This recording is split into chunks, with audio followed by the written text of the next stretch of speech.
Welcome I back love it. to Technician to CEO. Today, I'm joined with Patrick Clark of Precision Pro Wash. Patrick I'm going to classify you as a serial entrepreneur. He has grown his business to 10 locations, and we'll talk a little bit about his business model in that. He also started the company Gutter Butter, and I'm guessing if you're in the pressure washing space, you probably know what that is. I heard about it long before I knew about you, Patrick. But welcome to the show, and thanks for being on, man. Dude, Brad, thanks for having me, man. I'm just glad we connected because this is awesome, man. I love it.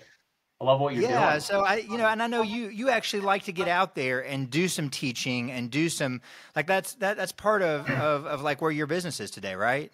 It really is like, it's about sharpening my sword, you know what I mean? And helping others as well because, iron sharpens iron. So I love getting out there teaching people because, I also learn and I love to share what I learned. So like just for my businesses and what we're learning in the different markets, I love to give back, man. And that's kind of like how my story, if you will, from the beginning kind of came about was people were pouring into me. And that's what it's all about is helping out. That's really awesome. Well, Matt, you shared an analogy with me before we started recording. And we look at your business today, where you're at. Like you use the phrase you see the wine, you see Yeah. this product, what it's become, but that's not where it started. And I want to use your example because it was really good.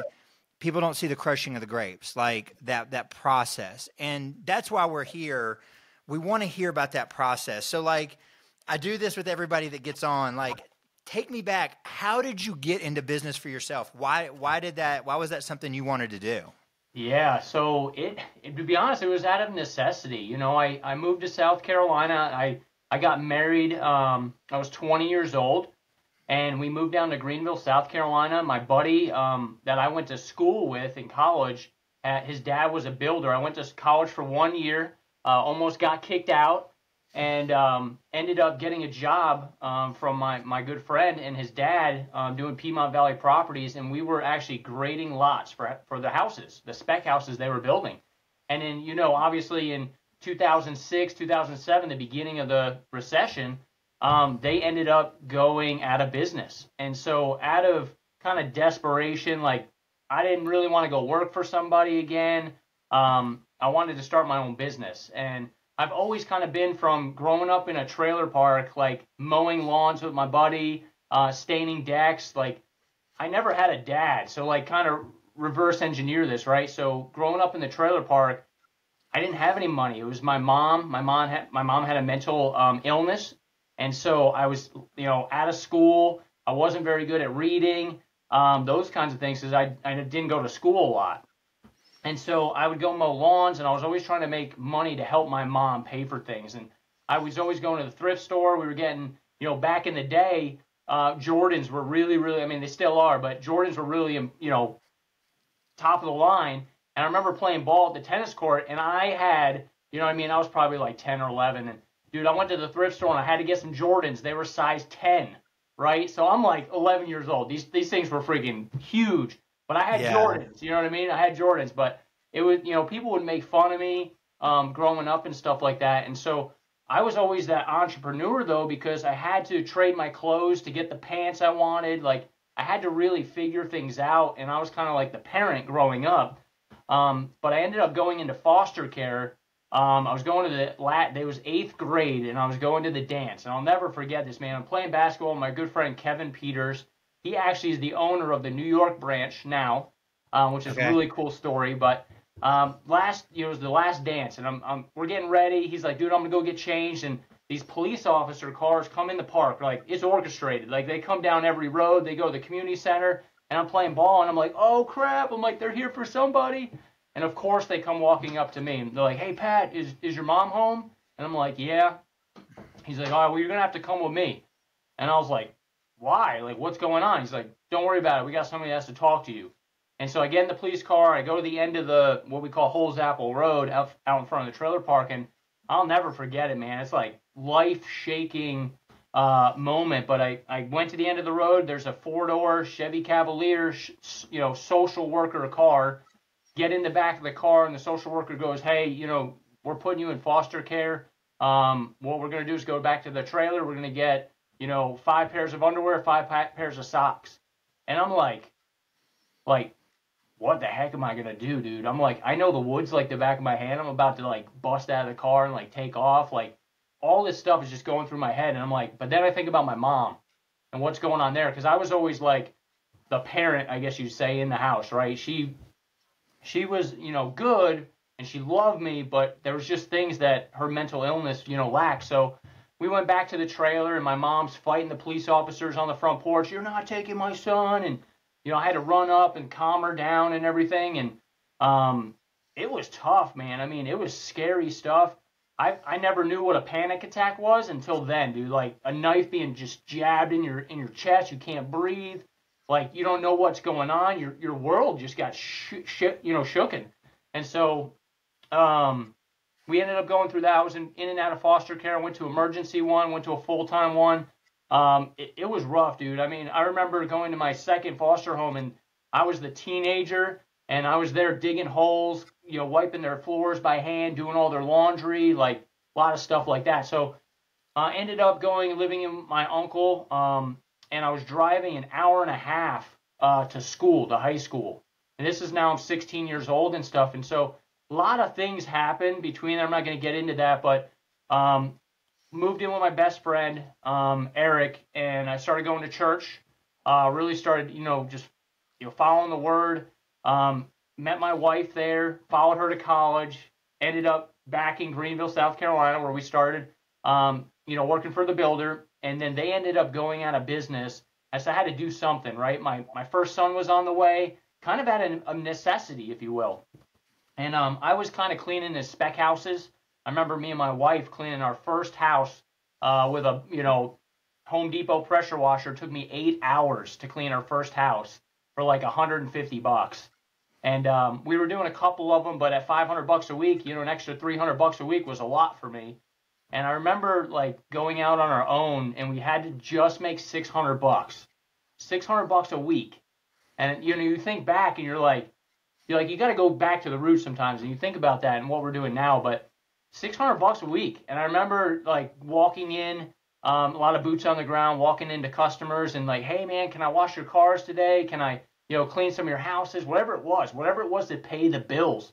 And this owner comes out and he's like, dude, I got 34 cars for you at $34 a pop. And obviously you can do the math, and that's over $600.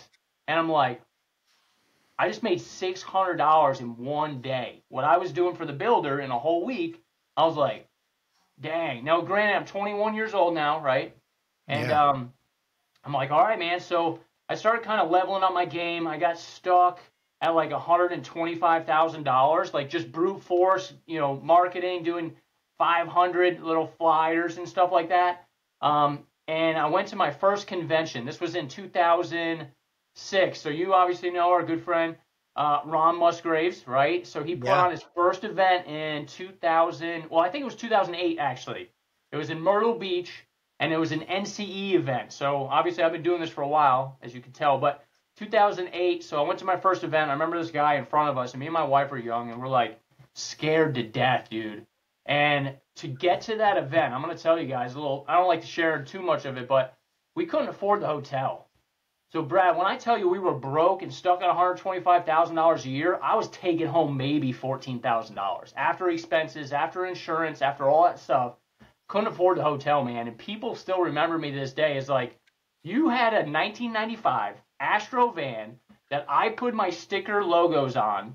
I threw a mattress in the back of it. I took the water tank out, threw a mattress in the back of it, dropped our 2 kids off at this time at my wife's parents' house on the way down to Myrtle Beach, and slept in the van that night so I can attend a 2-day event.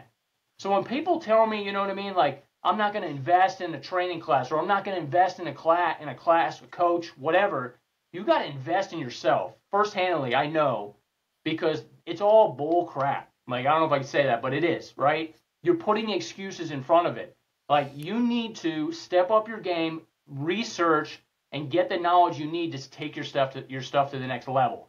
I had to work on me, and I didn't know that at the time. So I go to this event, we're real scared, like, what's going on? I remember the guy in front of me just being like, yeah, dude, I sprayed this stuff on a roof, and I walked away an hour later, an hour and a half later with $1,000. And me and my wife looked at each other. We're like, no freaking way, dude.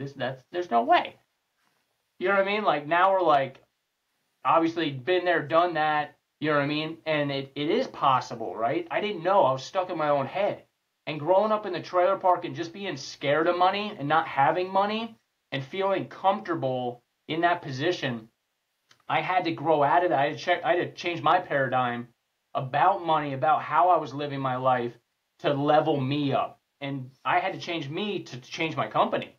You know what I mean? I don't know if you've ever been there before. You know what I mean? Where you're just down, you're like, I can't break through this barrier until something changes. You meet that person, or you get this word of advice, or you go to this convention, and then you're like, what just happened? You know what I mean? Like it changes you. And so I'm so with you. I'm so with you. You can keep going though. We can circle back to stuff. Yes. So, went to that event, really changed me, started implementing some systems. So again, from 2008, I was, still breaking through barriers, learning roof cleaning, learning things, getting a small team. Now, I was still living in an apartment complex. I have this joke. My office was in my walk-in closet. So literally, small walk-in closet. I had my computer there. I had a little graph right there. So I always tell people, yeah, man, I had to come out of the closet to really grow. I had to get an office, right? It just wasn't working in my walk-in closet. So my trucks were in the RV parking, and my guys were coming getting the trucks. So we ended up getting an office from my T-shirt company. We were subletting like 2 offices, a little bit of warehouse space, and every little inch. And looking back, it helped me grow, right? Because I thought about my business different. It wasn't at my house. It wasn't in my closet. You know what I'm saying? Like I started taking it serious. I was able then to hire people that was actually coming to an office, right? I was able to hire the office lady to then make the phone calls. Then I could focus solely on sales. And then I knew that if I focused on sales, I could really start stepping my game up as far as like adding territory managers. And then getting the word out more. And so we really, you know what I mean? We started growing it. 2010, I hit another wall, and that's when I got my coach, AC Lockyer from Softwash Systems. Okay. He came out to our facility, like showed me what it looked like, because I'm a visual person. I'm a hands-on person. You can't tell me kind of what to do. You got to show me what to do, right? So he came out, we put the systems in place, and I'll never forget, when he came out, again, picked him up in the Chevy Astro van, man. My wife is on a 5-gallon bucket. It's a 2-seater van, no back seat, like seriously a water tank.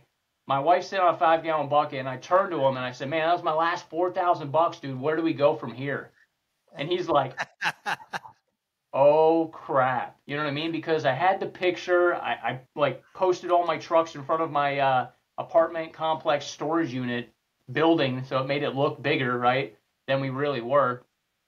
But yeah, man, he started showing me systems and stuff like that, and I literally put my nose to the grindstone and got it done. I started marketing like crazy. I remember we hired him in December. In January, this is 2010 going into 2011, I started Rock Flyers. And Rock Flyers, boots on the ground, because I didn't have any money, right? So like low cost, effective marketing. And we ended up doing $15,000 that January.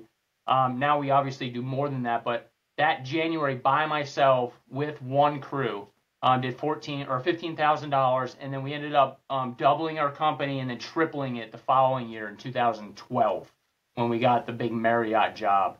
And yeah, man, just started putting the pieces in place, building the team each step of the way. I always tell people, like, have you ever made a mistake before? And you learn from it? Like, that was me. I made a lot of mistakes. I hired a lot of people before I did background checks. I was hiring all the wrong people.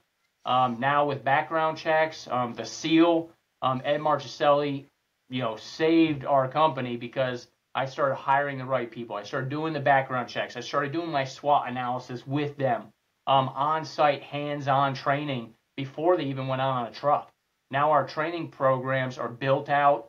When I broke my leg in 3 places, I was down for like almost a year. I just worked on training videos, scripts, scheduling. I hate doing that stuff.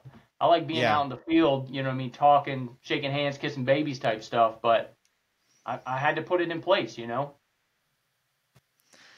Well, you So shared a whole bunch of things there. I know.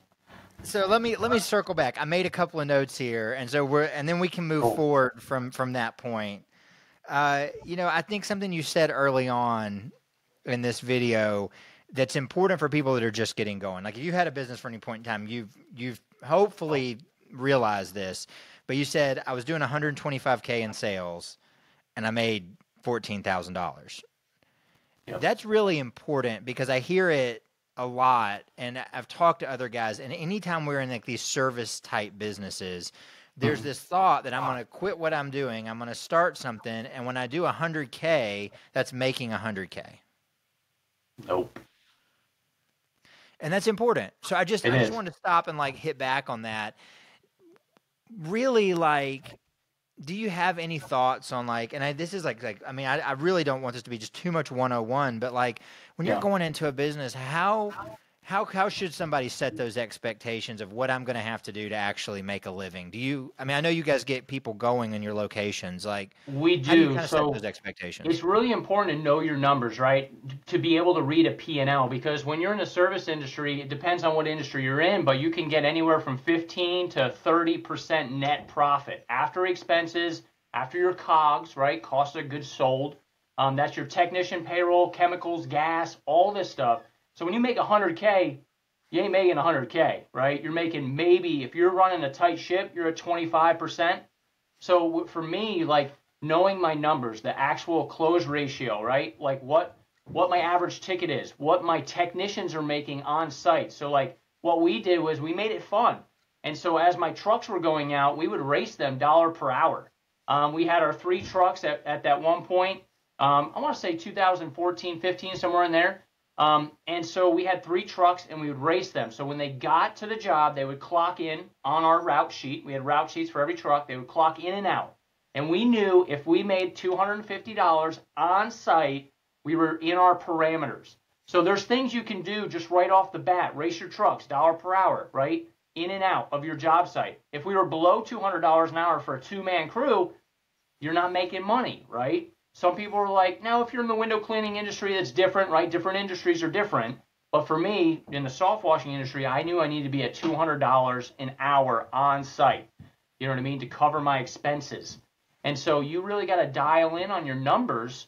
And I didn't, for a long time, I didn't know any of that stuff, right? You don't know what you don't know. So I didn't really start diving into the P&L and stuff like that until I was exposed to it. I mean, this day and age with podcasts, with, you know what I mean, YouTube, you kind of know about it. You could do a quick YouTube search on how to read a P&L and you can figure it out, right? Does anyone do that search though? Like, is anyone like, man, I really want to dig into a P&L? You know, I'm imagining that YouTube search. It's more like, not that.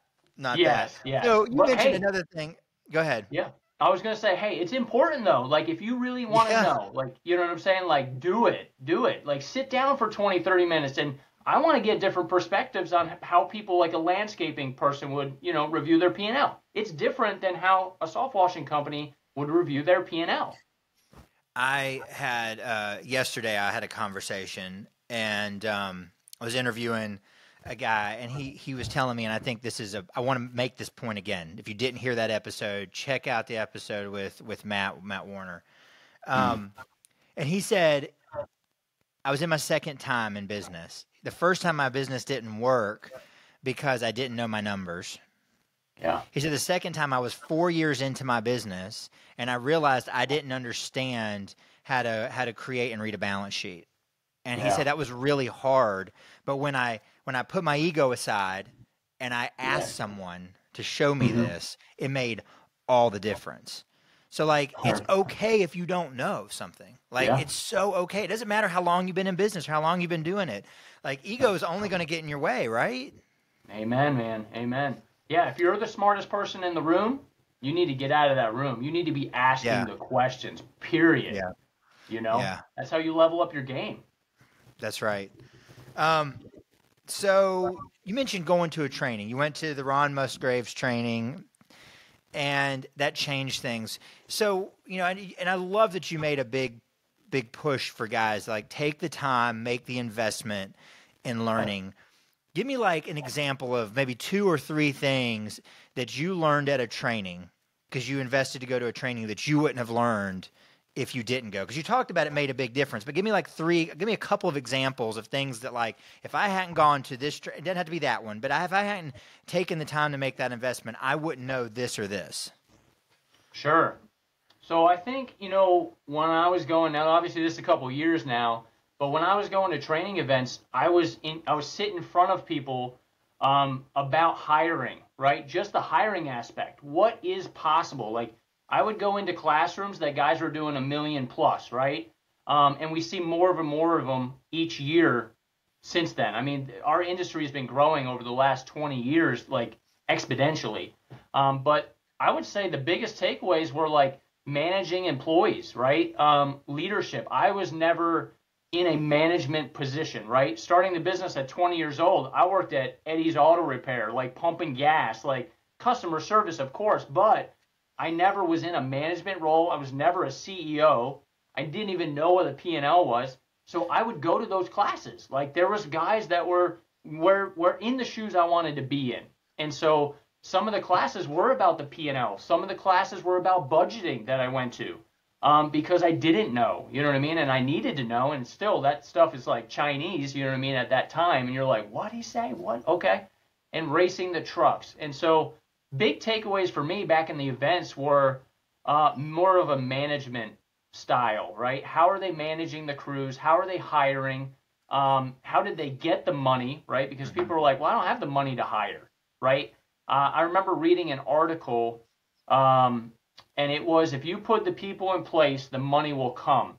And that was the biggest thing for me, was getting that office manager. And I went to a convention, and they were like, yeah, I hired an office lady. She started taking all the calls, and like I felt the weight just come off my shoulders because then you could focus.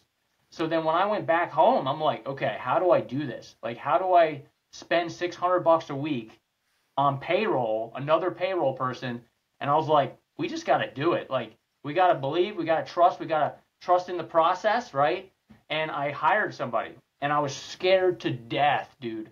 I was like, how are we going to afford payroll next week? You know what I mean? But we literally grew 30%, no joke. Now, this is when we're tracking our numbers and stuff. We grew 30% by putting that one person in place because they were answering the phones. Like, we weren't missing the calls because I'm up on a roof or, you know what I mean, whatever was going on that day. She was answering the phones, calling back previous customers. Like, things were doing way better than when I was in the office, like stacks of paper, and I'm like, okay, who do I got to call next, right?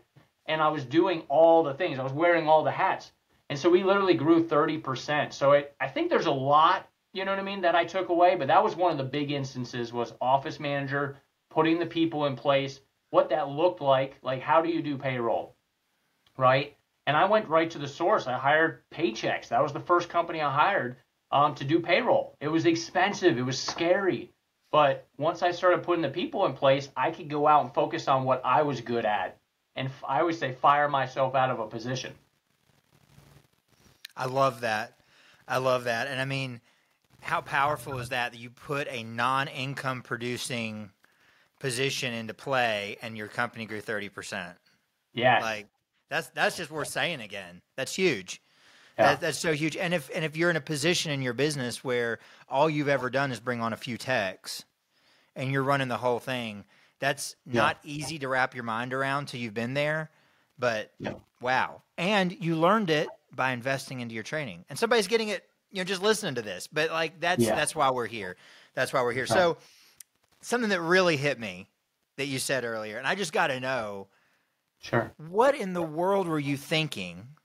And I mean this in a kind way, but what in the world were you thinking that made you go all in on coaching? Like you said, I took my money, I took what I had, all of it, and I invest in this coach. What was going through your head at that time that you took that leap of faith? I mean, that's huge. Yeah. So I was in 2010, I was gonna throw in the towel. No joke, man, because I was making $125,000, right? Making $125,000, but really taking home $14,000. A lot of rice and beans in the winter, and I was like, what do I do? Like, I don't have benefits. Like, you know, all the things that go through your head all the time. Like, I don't have benefits.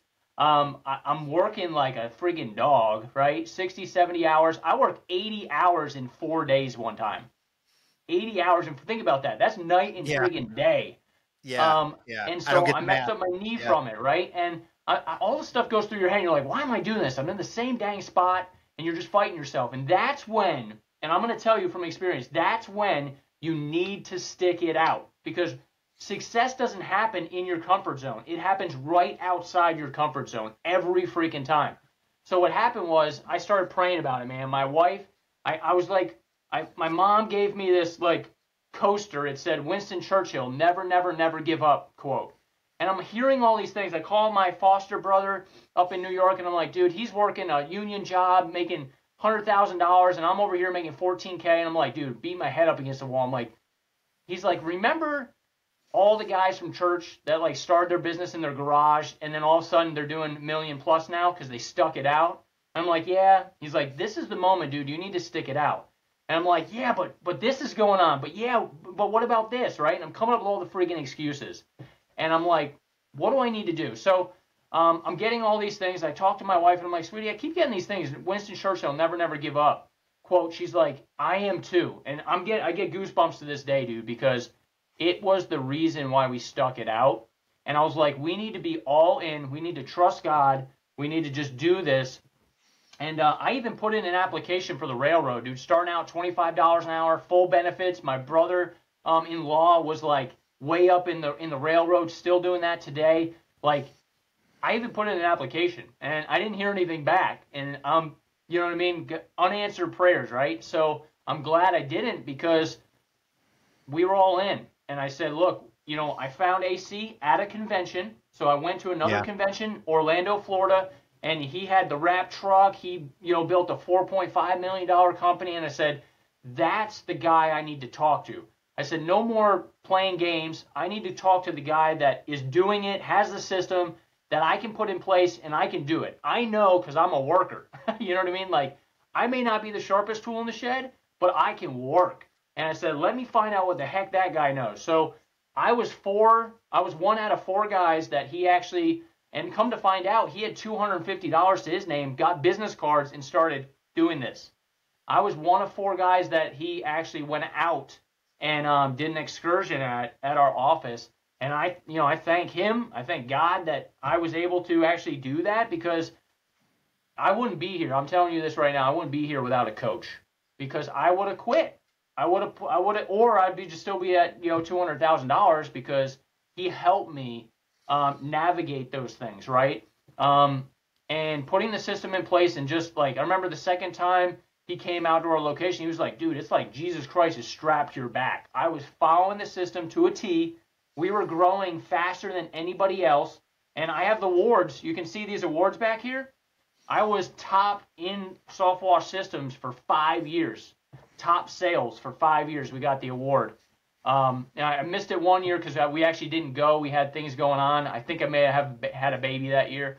But we were top producer out of 250 locations year after year, because I followed the system. And I had to tweak it for my area, of course, because we have different things here in South Carolina than Florida. But I did it. You know what I mean? I ran with it. And that was it, man. Like, I'm all about hiring somebody that's in the shoes you want to be in, and, you know, has a track record, right? I know there's a lot of guys they're the self-made, you know what I mean, coaches that are online. They're YouTube guys that, you know what I mean, cleaned $100,000 worth of stuff, and they're teaching you how to do it. But, you know, a genuine guy that's been there, been in business, has the reputation, has the experience, because that's, for me, man, like, I can tell you so many stories where I failed at and where I won at. You know what I mean? From hiring to training to customer service to damages, you know what I mean, on property, things you just run into that you never would have known, that a guy like me or like yourself, you know what I mean, that's been there, that's like, no, dude, don't do it that way. And you're like, oh, you just saved me $100,000. I'll pay for that all day long. Yeah. I don't, yeah. I mean, I think it makes all the difference in the world to have a mentor. And Yeah. I have yet, if anybody's story I've ever really dug into who didn't have someone, something at some point that Yeah. helped pull them upwards. And I mean, Yeah. go find a mentor. So That's right. back to your story. Um, your business tripled 2013, right? Yes. Your business had tripled. Today you've got 10 locations.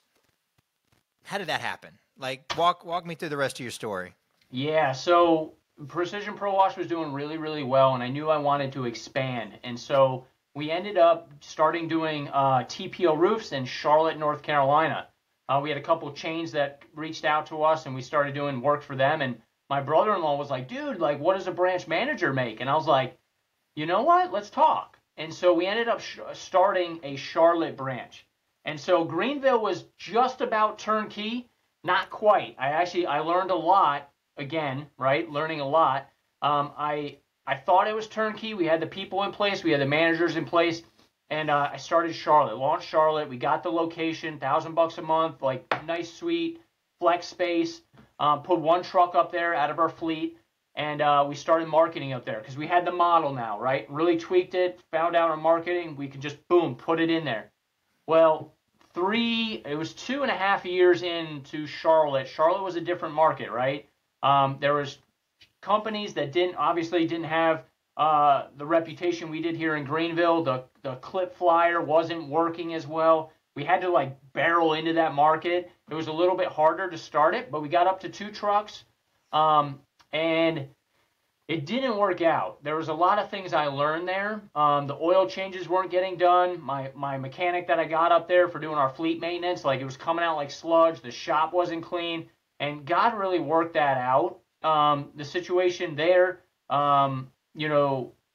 wasn't per se the greatest, and I learned a lot as far as management when you're not there. It was a little too far away from my original location, so like now I say stay within hour bubble. You don't want to go, an hour and a half or 2 hours away like I was, because I literally had to go up there 3 days out of a week, sleep in a hotel, and run the business up there. And when I was up there, Precision here in Greenville would go down, and then this one would go up, and I was playing this balancing act, and it was really hard on my family. And so we ended up shutting that one down, and then we started doing other locations.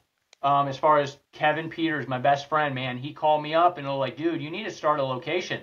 So he actually is licensing out our brand, and he's up there doing awesome.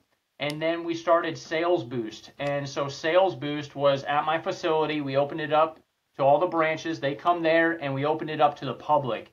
And so I started getting involved with the different events, as far as speaking and telling my story and helping, giving back, because so many people poured into me as I was growing from 20 years old. Now I'm 36, but they were pouring into me, giving me knowledge like, "Dude, you need to do this," or you know what I mean? And obviously you have to take things for, the way you want them, right? And so we would just get different information from other people, and they would just pour out and be like, "Dude, you need to do this, or you need to do that, or this is how I handle this situation," right? And so we grew it, and as we were doing the training, people were like, "What are you doing?" You know what I mean? Like, how are you growing?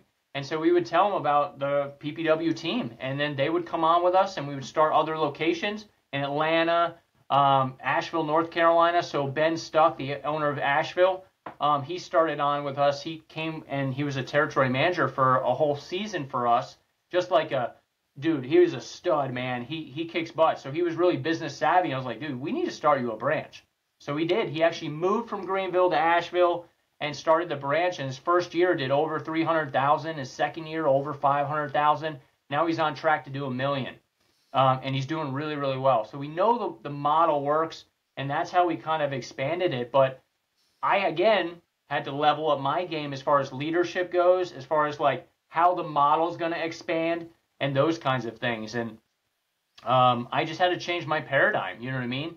But it was awesome. It's awesome to see, because now I'm empowering people that want to have their own business, that want to take their business to the next level, and that's what we do. We just bolt on our Sales Boost and make it happen for them. So what was the biggest difference? You said that the first location it didn't work out. Yep. To being able to successfully multiply your business, like what was the difference maker? So the difference maker was, so we had a manager at the Charlotte branch. Now we have owners at the other branches. So it's not that Greenville's going to pay the payroll when you don't have money in there. It's more of an ownership mentality because they're licensing out the brand. And so it's the owner there that's really making it happen. You know what I mean? Because the branch manager, per se, there's a lot of accountability that goes involved with holding them accountable to reports and stuff, but it always went back to our branch. And so there's definitely a model and a say for that, right? Where you have the different branches and you have the managers, but it takes the right person to make that happen, right? So like our corporate branch, Precision, we have a general manager in there and he wants to go to another location. That's awesome, and I'm going to coach him through it, but there's a lot of factors that play in there, right? The accountability, the security systems, checking in, the route sheets. Like there's a lot in there that I didn't have in place when I launched Charlotte. I thought I did, but I didn't have, it wasn't wrapped in accountability. Right. So I learned a lot with that. Maybe this, just for my curiosity's sake, Yeah. I don't know if it's maybe for the audience, maybe somebody's going to hear this and be like, this is what I needed. Sure. You talked about you licensed your brand. And I Yep. know a lot of times when this kind of thing comes up, people use a word and they throw around the word franchising their business. What's the difference? Part one of the question. Part two, why did you choose licensing? And I'm just curious, you've done this successfully, and I think maybe there's kind of a nugget here for the right person who's in a place where they're thinking about growing into new locations. Yes. So franchising, there's 3 legs to a franchise. Where they buy your equipment, your chemicals. Obviously, there's a lot more paperwork, fees, and it's a bigger expense to get in. So what I did was I wanted to empower people. I didn't want to, with a franchise, what I've heard in my experience from talking to people in the franchise world and like talking to my lawyer about it, there was a lot of things where you're getting a percentage off of whatever they make. And I didn't want that. I wanted them to grow and make it. So we have a set fee per logo. So they're licensing out my brand, but I cannot tell them what chemicals to use or what equipment to use. But we can give them a general, like, hey, here's our, the powerwashstore.com or powerwash.com. And we can give them resources, but we can't tell them. So there's a flat fee that they pay per location, and it's on them at the end of the day, right? It's not on me anymore. I'm like the coach of the team, if you will, right? So I can tell them and help them navigate some things, but I can't do the training as far as like the equipment, the chemicals and stuff. Now through Sales Boost, they can pay. It is extra, but they can pay to go to events like the huge convention. They can pay to be in coaching programs. They can pay to go to Sales Boost, right? There's things like that that's available to them. So then the next question is like, where's the value then, right? So they have 16 years of branding. They get all our marketing. So they're licensing our brand and just getting that in the location. So they have all our marketing from day one to now. Anything new they get for free. So it's more of like a licensing our brand, and it's a fee per truck that they put on the road. We try to do 2 truck models. Some branches do 4, and it's per truck, revenue producing. So it's a smaller buy-in, and then there's a small monthly fee to get them like to be a member, if you will, of the PPW group. Very cool. And I mean, on top of that, there's also like growing a certain kind of business and doing it to a certain model. There's a skill in that. Yeah. And you've developed that skill. And once you have the skill, you can duplicate it.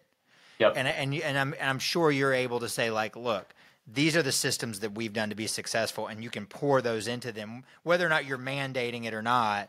You can still say, this is what we did to be successful, which is a gigantic value add, for anyone going into business. I mean, there's so many learning curves that you can just completely compress down to from learning to they can just execute. Exactly. And this goes back to like going to the events and getting a coach, right? Like if you already have a proven model and it's working in different markets, why not? Like, you know what I mean? Why would you try to reinvent the wheel? Just find somebody that you want, that is a value that you really line up with your values, your mission value core, right? and then do it. Yeah, that's awesome. Well, I'm sure we could talk a lot, and there's so many things, rabbit hole or trails that we could go down. Yes, sir. I do have one more good question for you.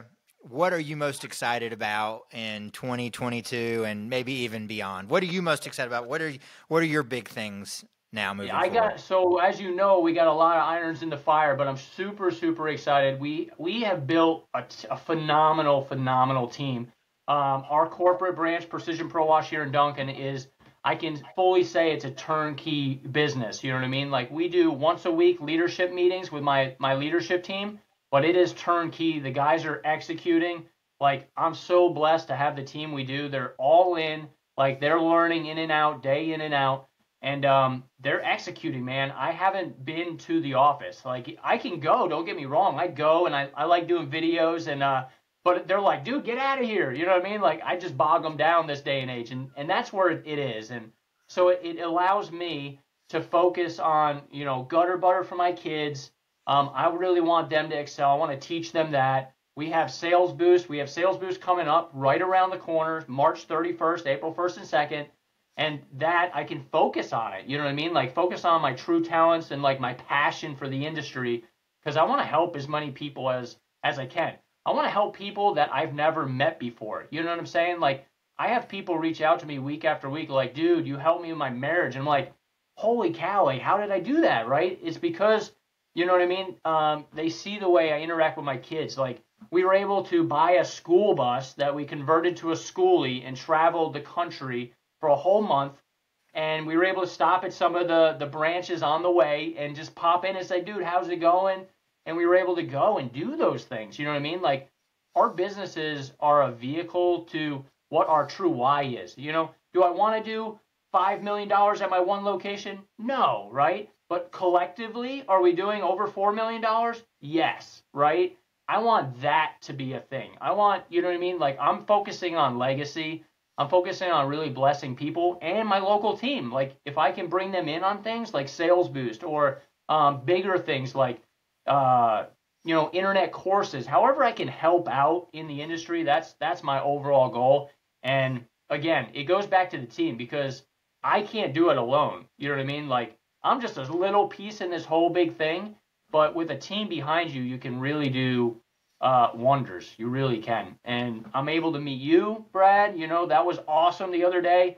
Got connected with you, other people, and just leveling my game up. You know what I mean?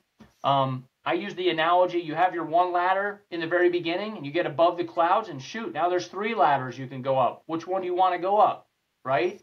And then you get up, and you start meeting people. You start leveling up your game as far as, it might be a father. It might be a husband. It might be, a business, a manager, whatever it is. Continually pour into yourself and grow and scale and meet those people. Reach out to them. And that's what it's all about at the end of the day, for me. I love that. And Patrick, please take this the right way. Like, I feel like your mission and the mission that I'm on, those align. Like, I love that you say, you're here to be a lift in the industry, to level up the industry. And that's exactly what we're here to do. And that's why we're doing this. I mean, the whole point of these interviews is I felt like I was having these conversations, in my business, just in my one-on-one dealings. I'm getting on the phone with guys. I'm chatting with people when I meet them, and I'm having these conversations with amazing business owners like you, Patrick, and these guys, and people are saying all these things. But I'm like, this is so good. Yeah. And I didn't just want to keep it here. So I'm like, wait a second, let's start having these conversations and put them out there, because I just feel like it means a lot to me, and I learn a lot talking to guys that have done really cool things and built businesses. And it's like I want to share that with the next person. And so this is just a way. It's just a way to do that. It's just a conduit to do that, because maybe everybody doesn't have the access to have those conversations on a day-to-day basis. So, last question: where's Precision Pro Wash going to be in 5 years? Like, what's the big goal? Do you mind sharing that? Yeah, man. So we haven't really pushed the licensing program. I really want to start doing that. We have 10 locations now. In 5 years, I really would like to see it at the 25 to 30. I think my goal is 30 locations. Yeah. To be able to do really cool, fun things as a bigger entity, if you will, and it'll free me up to do more speaking gigs. You know what I mean? Yeah. Teaching at different events. Um, yeah, and Sales Boost. Sales Boost. We're gonna be going. I've done it for 5 years now, so I've done a lot of them. But we have Sales Boost on site, and we have Sales Boost live, which is the event coming up. But we also have on site where I come out and go 2 days at your facility and start pouring in some systems. I go out and sell for you. Went out to Michigan, man, and I'll never forget it. Went out to Michigan, and average ticket was like $650. I ended up selling 10 grand. I was there for 3 days, sold 10 grand while I was there. And we ended up 3 months later tripling their ticket and really seeing like 200 plus growth out of that company. So that's the stuff. So cool. Yeah, really excited about that. That's so cool. Well, I have no doubt that you'll get there and probably beyond. You guys are obviously have kind of figured out a formula for helping businesses get started and be successful. Super cool. Pat, man, I appreciate your time today. This was an awesome conversation. You were like on fire, dude. Like you're like bringing the energy, and I love it. I love it. I appreciate it, Brad. I really appreciate the opportunity to be on the show, man. And likewise, dude, I love what you're doing. Thank you, Pat. And well, that's going to wrap us up for this episode of Technician to CEO. I guess we will see you guys next time. All right, bye.